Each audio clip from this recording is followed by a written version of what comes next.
Nghe đọc đi gọi tên anh em gạt tin thật lòng anh trong anh siêu bạch lên đây lung lai anh chỉ có 10202 không gặp tăng tốc vòng cưng cũng không gặp tăng lực nghe đọc đi gọi tên anh em gạt tin thật lòng anh trong anh siêu bạch lên đây lung lai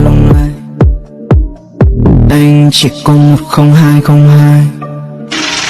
không